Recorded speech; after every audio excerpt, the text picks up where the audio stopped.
जय भीम। मैं हूं अशोक कुमार और आप मेरे साथ देख रहे हैं बहुजन विचारधारा विश्लेषण। आज हम बात करेंगे मान्यवर कांशीराम जी के जीवन पर। आज उनका 16वां महापरिनिर्वाण दिवस है। महापरिनिर्वाण दिवस क्या होता है ये भी हम आपको बताएंगे। जब कोई व्यक्ति जो है वो बुद्धत्व को प्राप्त होता है तो बौद्ध धर्म में जो है इसको महापरिनिर्वाण दिवस बताया जाता है। जब किसी व्यक्ति की मृत्यु हो जाती है तो मान्यवर कांशीराम जो हैं वो बुद्धत्व को प्राप्त हुए थे, इसलिए उनके जो आज हम उनके मरणोपरांत उनके जो जो जो उनका डेथ डे है एक तरीके से उसको हम महापरिनिर्वाण दिवस के रूप में मना रहे हैं। तो कांशीराम कौन थे ये देखिए आप। ये थे कांशीराम। ये उनके द्वारा लिखित एक पुस्तक है चमचा युग। उन्होंने अपने जीवन में एकमात्र एक ही पुस्तक लिखी है और जो उनके जीवन के ऊपर जो है उनके संघर्ष के ऊपर जो है तमाम जो पुस्तकें लिखी हैं दूसरों ने लिखी हैं। इन्होंने अपने जीवन में एक ही पुस्तक लिखी है। इन्होंने अपने जीवन में कहा कि लिखा बहुत जा चुका है बाबा साहब अम्बेडकर के द्वारा, लेकिन मुझे अब उस फिलॉसफी को जो है ज़मीन पे उतारने की ज़रूरत है। कैसे हम उस फिलॉसफी को ज़मीन पे उतार सकते हैं और समाज का हौसला अफजाई कैसे कर सकते हैं, उसको समाज को उनकी सामाजिक राजनीतिक आर्थिक और जो सांस्कृतिक जो हिस्सेदारी है वो कैसे दिला सकते हैं, ये मान्यवर कांशीराम जी ने समझा।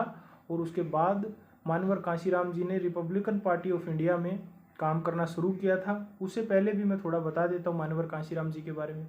मान्यवर कांशीराम जी का जो जन्म है वो 15 मार्च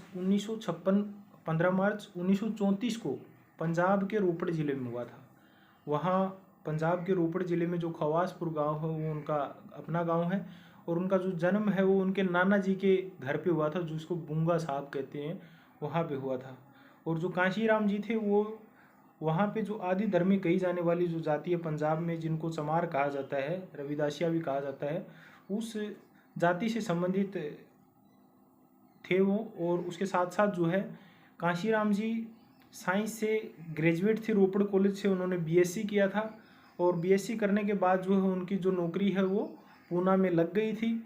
तो पूना में जब वो लगे तो वो सीधे जूनियर साइंटिस्ट के पद पे लगे थे और वहाँ जो पूना में वो जो डीआरडीओ में नौकरी कर रहे थे तभी उनका जो तभी जब वो ऑफिसर थे उस समय पे वहाँ पे साइंटिस्ट थे तो बड़े अफसर थे उस समय के वो। तो उसी समय पे उनके जो कार्यालय में एक घटना घटती है दीना भाना वाल्मीकि के साथ। दीना भाना जो एक राजस्थान के कर्मचारी थे शेड्यूल कास्ट, और उनके साथ जो घटना घटती है, उन्होंने डॉक्टर अम्बेडकर जयंती और बुद्ध जयंती की जो छुट्टी के लिए जो है एप्लीकेशन दिया था, लेकिन जो ब्राह्मण कर्मचारी थे उन्होंने उनकी छुट्टी को निरस्त कर दिया। और जो दीना भाना वाल्मीकि उन्होंने ठान लिया कि मैंने तो महापुरुषों की जयंती मनानी है, तो उन्होंने जयंती मनाने के लिए जो है अवकाश ले लिया, उनको उनकी कोई परवाह किए बगैर। और जब उन्होंने अवकाश लिया तो उनको जो है नौकरी से निकाल दिया गया। इसी मुद्दे को लेके वो कांशीराम जी के पास जाते हैं। कांशीराम जी इस मुद्दे को लेके अधिकारियों को समझाने की कोशिश करते हैं, लेकिन अधिकारी वर्ग जो है मानता नहीं है, जो ब्राह्मण समाज से थे। तो उसके बाद जो है कांशीराम जी जो है इस मुद्दे को जो है कोर्ट में लेके जाते हैं। कोर्ट से ये मुद्दा जो है हल हो जाता है। दीना भाना वाल्मीकि जी की जो नौकरी है वो बच जाती है और उसके साथ साथ जो है बुद्ध जयंती और अम्बेडकर जयंती की छुट्टी का जो संघर्ष है वो भी रंग लाता है और उसके बाद जो है महाराष्ट्र में छुट्टी होने लग जाती है। तो कांशीराम जी को उसी समय पे जब वो इस लड़ाई को लड़ रहे थे तो उनको उनके सहयोगी जो डी के खापर्डे साहब थे, उन्होंने जो है एक किताब दिया एनिहिलेशन ऑफ कास्ट। मानवर कांशीराम ने उस किताब को जो है कई बार पढ़ा है एक ही रात में, और उन्होंने इस बात को महसूस किया कि देखो हमारे समाज के साथ कितना बड़ा अन्याय अत्याचार हो रहा है। यहाँ तो एक दीना भाना वाल्मीकि के साथ ऐसा हो रहा है, ऐसा तो हर रोज़ होता है। हर 6 मिनट में एक बच्ची के साथ बलात्कार होता है। तमाम ऐसी जो घटनाएं हैं मानवर कांशीराम जी को उस समय पे पेन कर रही थी दिमाग में। और मानवर कांशीराम जी की जो उम्र है उस समय पे आप अंदाज़ा लगा सकते हैं कि 1965 के करीब का मामला है। कोई ज़्यादा उम्र उस समय पे मानवर कांशीराम जी की भी नहीं थी। 1934 में पैदा हुए हैं तो लगभग वो जो है 30 के ही मान सकते हैं आप, जो हैं 30-31। तो उसके बाद जो है कांशीराम जी भी अपनी भरी जवानी में जो है इस काम को अपनाते हैं और मानवर कांशीराम जी कहते हैं कि मुझे बाबा साहब अम्बेडकर के कारवा को आगे बढ़ाना है। और वो रिपब्लिकन पार्टी ऑफ इंडिया जो आरपीआई बाबा साहब का वहाँ बाबा साहब के नाम से जो राजनीति चल रही थी उसको ज्वाइन करते हैं। एज ए पार्टी वर्कर के नाते, वो पार्टी वर्कर होने के नाते, एक कर्मचारी होने के नाते कर्मचारियों से पैसा इकट्ठा कर करके जो है वो वहाँ के जो दादा साहब रूपवती हैं, दादा साहब गायकवाड़ हैं, जो लीडर हुए हैं, उन सभी को जो है देते हैं। परंतु वो जो पैसे के दारू पी जाते हैं और पैसे को जो है सही से इस्तेमाल नहीं करते हैं। और कांग्रेस, शिवसेना और तमाम जो विरोधी दल उस समय के थे, उन सभी से साठगांठ कर लेते हैं और रिपब्लिकन पार्टी ऑफ इंडिया को जो है बिल्कुल धराशायी कर दिया उन्होंने। तो मान्यवर कांशीराम इन सभी की बीमारियों को जान जाते हैं, पहचान जाते हैं। फिर जो है कांग्रेस पार्टी ने रिपब्लिकन पार्टी को जो है खाने का काम किया, उसको टुकड़ों में तोड़ दिया। और जो अन्य विरोधी जो पार्टियां थी उस समय की, उन्होंने जो है ये 1965 से 1970 का दशक की बात है, जब मान्यवर कांशीराम आरपीआई को देख रहे थे, उनके लोगों के बीच में जाने की कोशिश कर रहे थे। मान्यवर कांशीराम अपने भाषणों में कहते हैं कि हम जो है हमारे नेताओं को दारू पीने का पैसा भी दे सकते हैं अगर वो समाज के लिए काम करने को तैयार हैं। तो जो जिस पैसे के दूसरों की दारू पी रहे हैं वो पैसा भी हम दे सकते हैं। एक एमएलए के बराबर का जो रुतबा होता है वो हम हमारे नेताओं को देंगे अगर वो समाज के लिए जो है कर्मठता के साथ, ईमानदारी के साथ काम करे। आप ये सब बातें जो है मान्यवर कांशीराम जी के भाषणों में सुन सकते हैं। परंतु एक एमएलए के द्वारा जो सुविधाएं ली जाती है, जो सरकारें उनको देती हैं, और मान्यवर कांशीराम और उनके साथियों ने जिन लोगों को सुविधाएं दी और उन्होंने समाज का काम नहीं किया, तो इससे मान्यवर कांशीराम जी के ऊपर जो है उनके सहयोगी कर्मचारियों ने बहुत बड़े बड़े आरोप लगाए कि कांशीराम आपने हमसे पैसा इकट्ठा किया है और हमारे पैसे की जो है लोग दारू पी रहे हैं। तो कांशीराम कहते हैं कि भाई मैंने तो दारू नहीं पी है, आप लोगों को मुझे तो पैसा देना बंद करना नहीं चाहिए।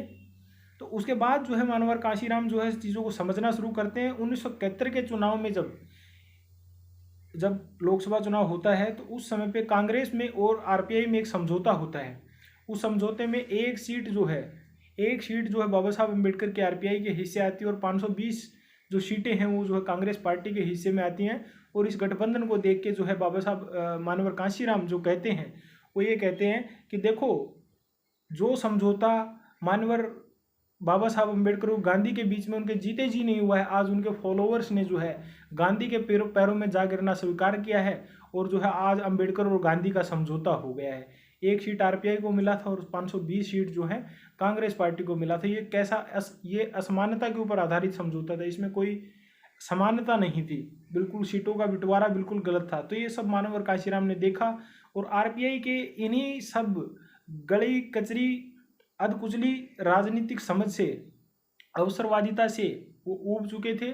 और उन्होंने 1972 आते आते 1972 में जब वहाँ दलित पैंथर के लोग भी काम करने लगे, तो दलित पैंथर आरपीआई ये जो है छोटे छोटे टुकड़ों में बट गया महाराष्ट्र में आंदोलन।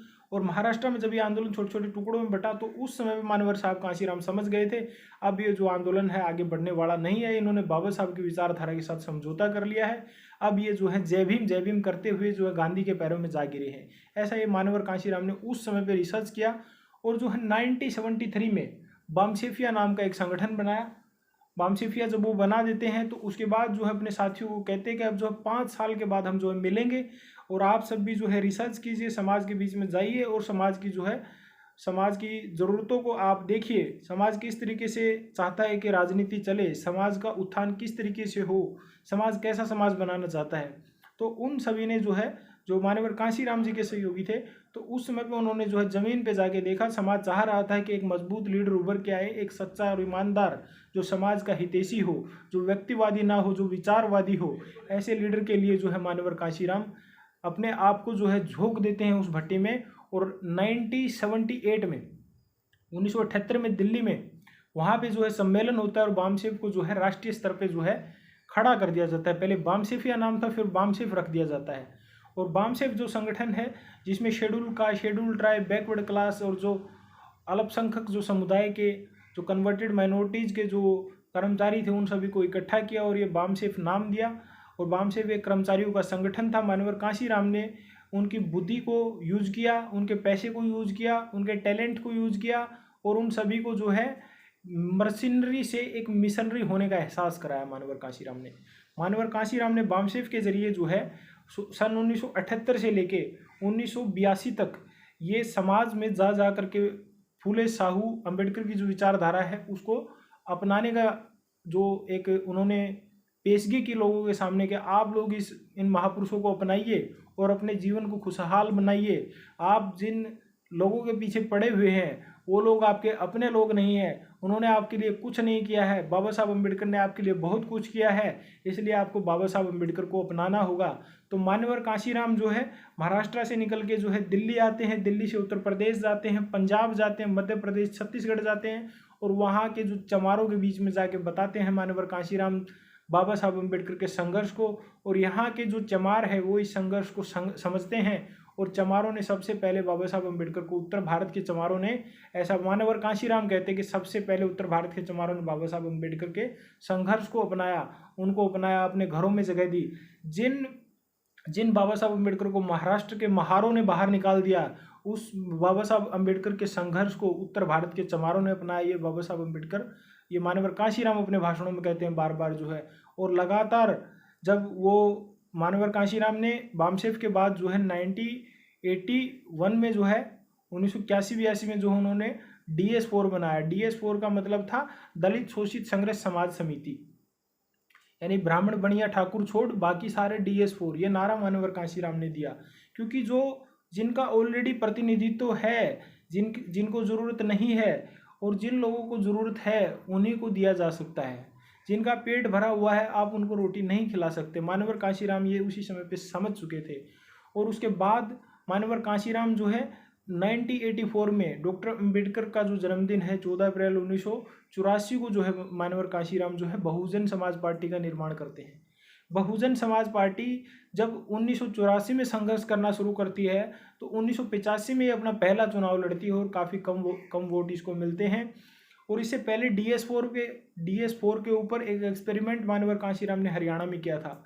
हरियाणा में एक एक्सपेरिमेंट किया था, मुझे याद है, महम की सीट का जो जिक्र है मणि कुमार जी ने किया है अपनी किताब में। मणि कुमार जी ने किताब लिखी है, जो हमारे लेखक हैं, वरिष्ठ साथी हैं, अम्बेडकरवादी साथी हैं, उन्होंने किताब लिखी है अम्बेडकर मूवमेंट के सजग प्रहरी मान्यवर साहब कांशीराम।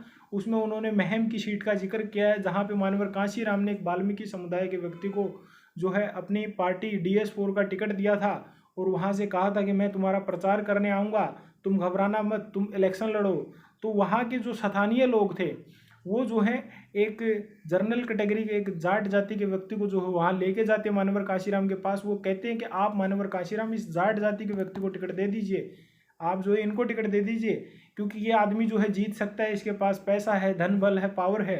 परंतु मान्यवर कांशीराम ने कहा कि देखो, आप इधर का पुर्जा उधर से उठा के यहाँ जो है फिट नहीं कर पाओगे, ये जिस मशीन का पुर्जा है उसी में काम करेगा, अगर यहाँ इसको लगाओगे तो ये पुर्जा जो है काम नहीं देगा। और मान्यवर कांशीराम उसी समय पे कहते हैं कि इस सीट के ऊपर सबसे पुराना बहुजन समाज पार्टी का कार्यकर्ता कौन है, जो कर्मठ कार्यकर्ता है, जो सबसे पुराना है। तो सबने कहा कि राम कुमार ढोलवाड़ा है, और उस राम कुमार ढोलवाड़े को जो है टिकट दिया मान्यवर कांशीराम ने। और मान्यवर कांशीराम जी जो है उस व्यक्ति का प्रचार करने के लिए महम आए थे।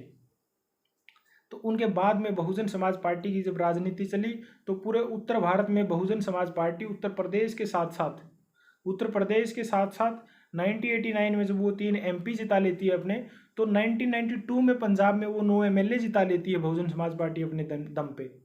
और 1992 में जब वो वहाँ अपने MLA जिताने में कामयाब हो जाती है तो 1995 में बहुजन समाज पार्टी बिहार में 5 MLA के साथ अपना खाता खोल देती है। उसके साथ साथ मध्य प्रदेश में खाता खोल देती है, छत्तीसगढ़ में खाता खोल देती है।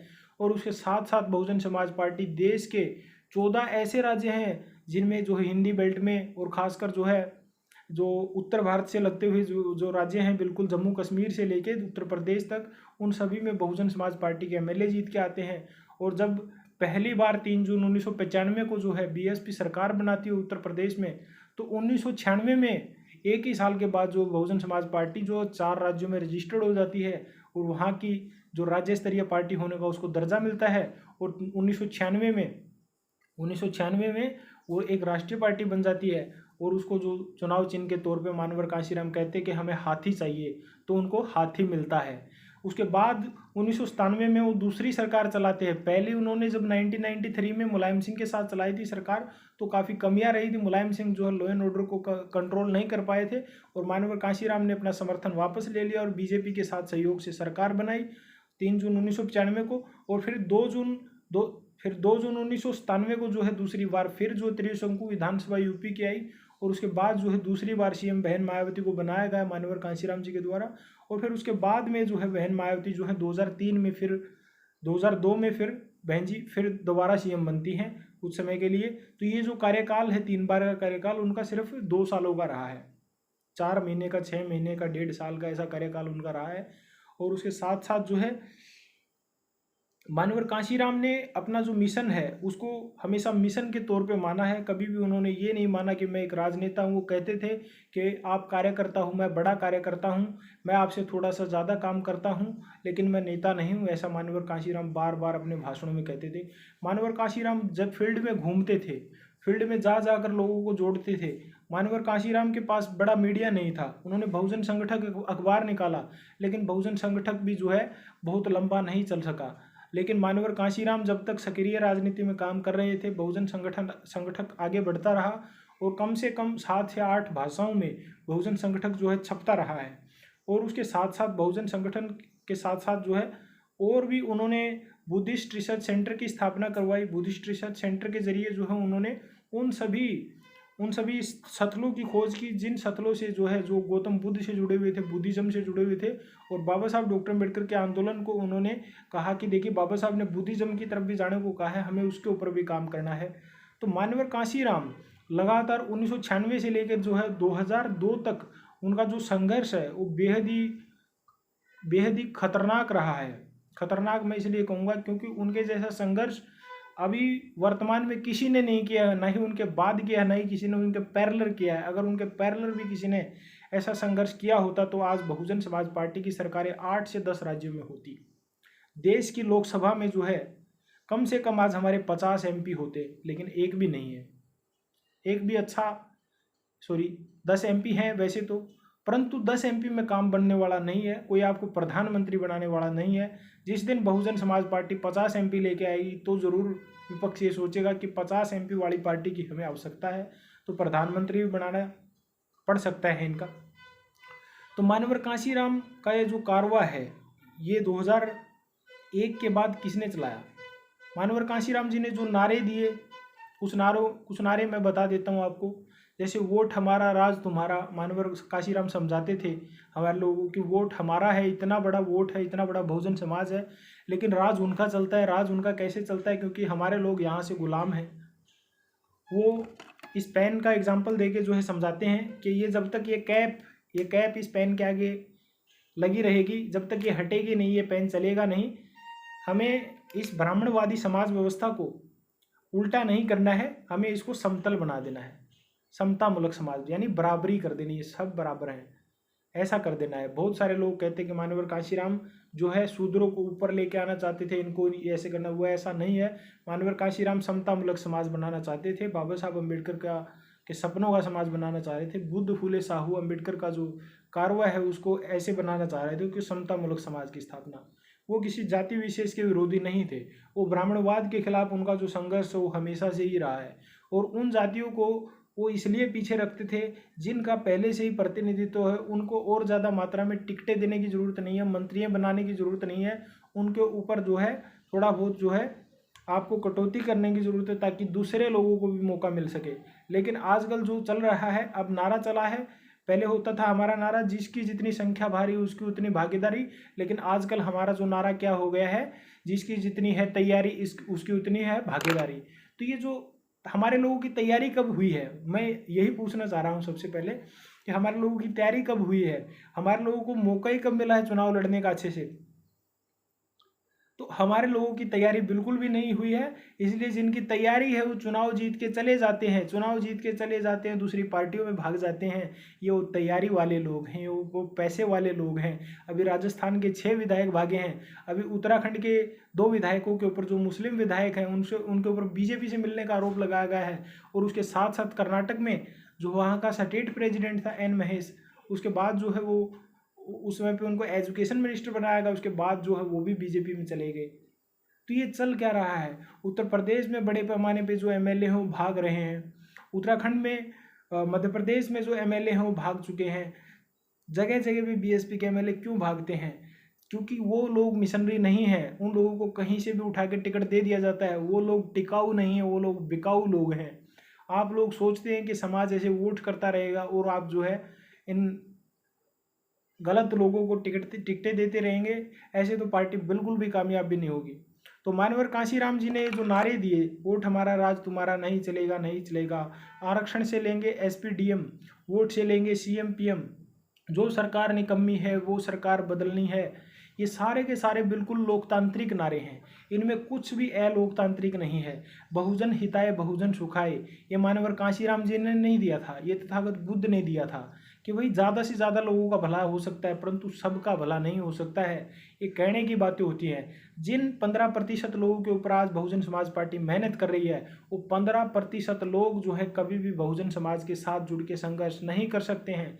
आप लोगों को जो है ब्लैक्स का मूवमेंट स्टडी करना चाहिए, जो स्टोकले कार्माइकल ने आंदोलन चलाया था उसको, जो भारत के बाहर का जो आंदोलन है, जो अमेरिका का आंदोलन है, उसको स्टडी करना चाहिए। उसमें पूछा गया है कि क्या वाइट्स जो हैं वो ब्लैक्स की मदद कर सकते हैं, ब्लैक्स के संगठन को ज्वाइन कर सकते हैं। तो स्टोकले कार्माइकल जवाब देते हैं कि हमें उनकी मदद की ज़रूरत नहीं है। आज समतामूलक समाज बनाने के लिए जो है बहुजन समाज के लोगों को खुद प्रयास करना पड़ेगा, बगैर किसी की हेल्प के। सेल्फ हेल्प से ये आंदोलन चलेगा। ये सेल्फ रिस्पेक्ट मूवमेंट है। आप लोगों को जो एक बार सहारा देगा फिर वो आपको इशारा भी देगा, ये मानवर कांशीराम बार बार कहते हैं। मानवर कांशीराम 2003 में ब्रेन हेमरेज हो गया था उनको, जब उनका दिमाग जो है काम करना बंद कर गया था। उसके बाद जो है मानवर कांशीराम 2006 तक बिल्कुल पैरालाइज हो गए। 2006 में वो चले गए हमारे बीच से, और 2005 में ही बहुजन समाज पार्टी में जो है जनरल कैटेगरी जब आती है तो वो जो है अपना काम शुरू करती है, और वो अपना काम जो है 2012 में करके भाग जाती है, चली जाती है। उसके बाद वो बहुजन समाज पार्टी में दोबारा नहीं आती है, ना ही वोट आता है, ना ही व्यक्ति आते हैं। और ये लगातार जो प्रतीकात्मक राजनीति बीएसपी ने करने का सोचा कि जिस तरीके से शेड्यूल ट्राइब के लोगों को रिजर्व सीट से जिता के अन्य पार्टियां उनको जो है यूज कर सकती हैं, और हम भी जो हम चतुर चालाक 15% लोगों को यूज कर सकते हैं, तो ये बिल्कुल ही थोथी रणनीति साबित हुई है। इसमें कोई दम नहीं है, बिल्कुल भी नहीं कर पाओगे आप लोग। जिन लोगों को आप चाह रहे हो कि इनके चित्र दिखा के हम इनके समाज का वोट ले सकते हैं, ये बेहद ही गलत है। आप नहीं ले पाओगे। इसके परिणाम आपको अभी भुगतने पड़ रहे हैं। आप देख सकते हैं कि 2007 के बाद जो बसपा ग्राफ जो है, पहले 80 सीटें थी 2012 में, 2017 में उसके पास 19 एमएलए थे। 19 एमएलए में उसके पास 2022 में उसके पास 1 एमएलए बच गया है। पंजाब में 2 सीटें बच गई हैं, मध्य प्रदेश में 2 एमएलए बच गए हैं, राजस्थान के 6 एमएलए भाग चुके हैं, कर्नाटक का 1 एमएलए भाग चुका है, छत्तीसगढ़ में जो है 2-3 एमएलए हैं, परंतु 10 लोकसभा के एमपी हैं, 1 राज्यसभा का एमपी है, 1 एमएलसी है। सिर्फ इतनों से एक राष्ट्रीय पार्टी बनी रहेगी। 2014 का अगर वो नोटिस याद नहीं है तो आपको मैं याद दिला देता हूँ। 2014 में बहुजन समाज पार्टी को जो नोटिस मिला था उसमें कहा गया था कि बहुजन समाज पार्टी जो है बताए क्यों नहीं हम उसका राष्ट्रीय दर्जा छीन ले। एनसीपी को और सीपीआई को और बीएसपी को, तीनों को नोटिस मिला हुआ है। ये अभी 2024 में इसका फिर दोबारा से निरीक्षण होगा, और उसके बाद जो है बहुजन समाज पार्टी राष्ट्रीय पार्टी रहेगी या नहीं रहेगी ये इलेक्शन कमीशन डिसाइड करेगा। तो आज जो है बहुजन समाज पार्टी सर्वजन हिताय सर्वजन सुखाय का जो उसका एजेंडा है वो बिल्कुल फेल साबित हुआ है, क्योंकि ये जो फिलोसफी है ये सर्वजन हिताय सर्वजन सुखाय की, ये मनुवादी फिलोसफी का मुझे भाग नज़र आता है। बहुजन हिताय बहुजन सुखाय जो हमारी राजनीति की उपज है, बहुजन हिताय बहुजन सुखाय, जो हमारे महापुरुषों की संकल्पना है। हम अगर उससे हटेंगे तो मिट जाएंगे। आज हमें ज़रूरत है बहुजन हिताय बहुजन सुखाय को फिर से अंगीकार करने की। आज हमें ज़रूरत है मानवर कांशीराम जी को सच्ची आदरांजलि अर्पित करने की। हमें प्रतीकात्मक आदरांजलि अर्पित करने से बचना पड़ेगा। मानवर कांशीराम जी के उस सपने को साकार करने का हमें प्रयास करना पड़ेगा, जिस सपने को मानवर कांशीराम जी ने 1965 में शुरू किया था कि हमें जो है शेड्यूल कास्ट, बैकवर्ड क्लास और जो कन्वर्टेड माइनॉरिटीज़ हैं, शेड्यूल ट्राइब जो हैं, हमें जो है इन सभी को जोड़ लेना है। 6743 जातियों में जो बटा हुआ जो हमारा समाज है, जिसको उन्होंने बहुजन समाज दिया, इससे पहले 3 शेड्यूल डॉक्टर अम्बेडकर बना के गए हैं, schedule caste, schedule tribe, backward class. उन 3 टुकड़ों को जोड़ के जो है मानवर कांशीराम ने बहुजन समाज बनाया था, और आज हमने जो है बनाई चीज़ों को जो है गवा दिया है। तो ये जो विश्लेषण आज मैंने किया है, हो सकता है इसके बाद बहुत सारे लोग मुझे गालियाँ दें, मुझे कोई फ़र्क नहीं पड़ने वाला है इस बात से। मुझे चापलूसी करने की कोई ज़रूरत नहीं है। और जो लोग मेरे ऊपर इल्ज़ाम लगा रहे हैं कि इसको चेहरा चमकाना है, जो लोग ईमानदारी से काम करते हैं उनको चेहरा चमकाने की ज़रूरत नहीं है। समाज खुद ब खुद उनको सम्मान देने का काम करता है। अगर हमारा काम अच्छा लगे तो हमारे चैनल को सब्सक्राइब कीजिए और हमारे वीडियो को ज़्यादा से ज़्यादा शेयर कीजिए, लाइक कीजिए। और मान्यवर काशीराम जी को बहुजन विचारधारा विश्लेषण की तरफ से मैं अपनी तरफ से श्रद्धा की सुमन अर्पित करता हूँ, सत सत नमन करता हूँ। उनके दिखाए हुए हम मार्ग पर चलेंगे, ऐसा मैं बहुजन समाज से भी आग्रह करूँगा कि आप भी चलिए उनके दिखाए हुए मार्ग पर, और हमें भी चलना पड़ेगा, तभी जाके बहुजन समाज हुक्मरान समाज बन सकता है। वरना जो है हमारे हाथ कुछ नहीं आएगा। हमारा जो आंदोलन है वो बिखर जाएगा।